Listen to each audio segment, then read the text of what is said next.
Our first guest tonight hosts Deadline White House weekdays from 4 to 6 p.m. on MSNBC. Please welcome back to the show, Nicolle Wallace. Nicolle, how are you? I'm good. I have to say, I was on TV for most of it and hadn't processed it until I heard your summation, and I couldn't have said it better myself. I mean, that is exactly where we are. That's exactly what happened today. I want to thank you for the fact that you were on TV very late last night covering the Georgia runoffs. And then, of course, you were kept on camera all day today, as you mentioned.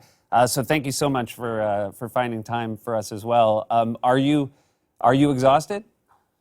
No, I mean, look, there are people who have so much more at risk. And I'm just ruminating on what you said about what has to happen to the people who supported today's insurrection in Congress and the sedition caucus that were carrying out a fake thing. There is no legislative vehicle for overthrowing the results of an election that was fair, that was verified, that was counted and recounted, that was litigated in 60 court cases across the country from coast to coast by judges from both political parties. So the only thing I would add to this group of people, starting with Donald Trump, but also the 12 Republican senators and more than 100 House members and all of the supporters of Donald Trump's who were at the Capitol today, endangering the lives of everybody inside, staffers, members of Congress, senators, the police officers.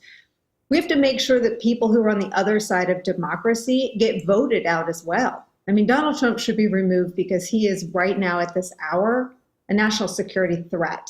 And I worked in a White House where we dealt with national security threats in a very different way than they're being dealt with right now. But that's what Donald Trump is. He's a clear and present danger to the country he ostensibly leads. But even that is unclear at this hour. It was reported that Mike Pence was the one that authorized the National Guard coming in to aid Capitol Police. You mentioned your time in the White House, and you were obviously working in the White House during 9/11. And you've mentioned today to some of your guests that you had a flashback to that because it must have been terrifying for those that were in both chambers when this was going down. Yeah, well, Congresswoman Linda Sanchez came on the air and said that last night she called her husband in California and told him where he could find her will. So last night, Congresswoman Linda Sanchez thought it was possible that today she would die at work. She works in the Capitol. So it is inexplicable to me. If she thought yesterday enough concern that she told her husband where her will was, and she has an 11-year-old son, she got very emotional telling me the story. Why didn't the Capitol Police have a better plan than they had? I mean, it didn't appear that the protesters, the rioters, met any resistance at all. And to me, where this was similar to 9/11 was that both chambers were evacuated. Members went to undisclosed locations and they sheltered in place. What was different was the response. I mean, after 9/11, many of the things that this country did in the name of making sure that terrorists never flew airplanes into the World Trade Center or the Pentagon or crash in Pennsylvania will be polarizing decisions, but everything changed. Today, the Republicans went back to the floor of the Senate and 6 senators still sought to overturn the results of the election, still sought to delegitimize Joe Biden's win. So what's disturbing to me is more the ways that it was different from 9/11, that we didn't wake up from this sort of drunken stupor of disinformation and lies and smears that endanger, at this point, all of us.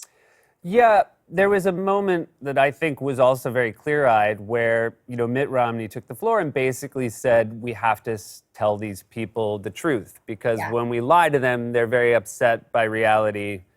And yet, as you mentioned, people came back into the chamber. And, ostensibly this is about, hey, we want evidence. We can't move forward unless there's evidence. And yet, if you listen to some members of the House tonight, if you watch right-wing cable news, the speed at which they're saying this was actually Antifa. Now, obviously, that is a claim that cannot, this soon after what we saw, be made with any evidence. And so that, I think, is the most terrifying thing, is how quickly, as you point out, it went back to normal. And it suggests that we're just in we're in grooves now. And I think I've thought this a lot as we've floundered and failed to contain and protect one another from COVID, that if Donald Trump were the president and this disinformation were in place, you could see people refusing to abide by TSA requirements and saying, I'm not taking off my shoes or throwing away my Fiji water bottle. It cost me $4. I mean, we are not the same country that we were on September 11th, 2001. We are not represented by the same kinds of leaders who there's clearly after today, there is nothing that jolts them out of and it's not partisanship. This isn't in the name of the Republican Party. This is in the name of a cult leader, Donald Trump. We're often told that, senators like Josh Hawley, like Ted Cruz, these are brilliant lawyers. Donald Trump's one thing, but these are intelligent men. These are serious men. And yet, when you watch what they did today, were you surprised, or is this in line with their behavior in the Trump era? I thought on Election Day that Trump was like a popped balloon, that he was no longer the most newsworthy part of this really terrible moment in our politics. And I instantly started covering much more aggressively the Republican enablers, because I thought if after the election was lost by Donald Trump, if all the Republicans, if Mitch McConnell and Kevin McCarthy and all the Republicans came out and said, hey, we voted for you, Donald, because we know he's a big baby. They had to have made clear that they were there for him, but the country went a different direction. Better luck next time. That none of this would have happened. And I believe that about today. So with that stipulated, I actually think the more egregious offenders to our democracy, the people putting all of us in danger and capable of doing so after January 20th, are the Josh Hawleys of the world. And if one more person says on our air how well educated he is, he may be well educated, but he's clearly not smart. Or if he's smart, he doesn't care about the country he lives in or the fact that it's a democracy. I think it's really important to stress that our nation's best universities are filled with some real dummies. And that has always been the way. And conversely, our public universities churn out some good folks. Yes, absolutely. It's a mistake to think what's on the diploma speaks to, certainly to the character of a person. I feel as though people like myself maybe have been framed as being overreactive or hysterical when we point out, how awful it is to say after Charlottesville, there are good people on both sides, or to say during a debate, Proud Boys, stand back but stand by, or to use the word coup. This always seemed like these were the cards that Donald Trump was showing us, and it always seemed as though, and you hoped obviously you were wrong, but it did seem like it was heading towards something like this. Look, I think the look back on all of us will be that we weren't harsh enough. Why did it take us? It took us a couple years, and I was one of the first to stop airing Sarah Huckabee Sanders, but I wasn't fast enough.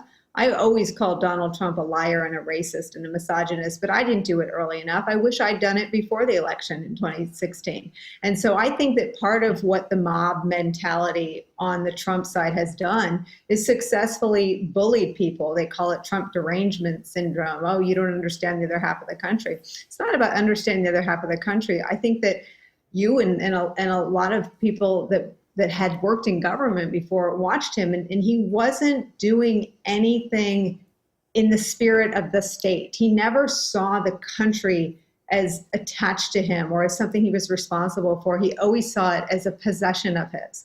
Like, he talks about women as objects. He talks about people and the United States government, the United States military, and his hotels the very same way. Because to him, they are all objects that he possesses and controls. And so I think that the look back will be that we were not hard enough on him. We were not aggressive enough as journalists in covering him, and we did not draw people's attention to the grave threat that we now face from him right now today in his remaining days as our country's only president. We only have one at a time. And last time I checked my phone, unfortunately, he's still it. We're going to be right back after this with more from Nicolle Wallace.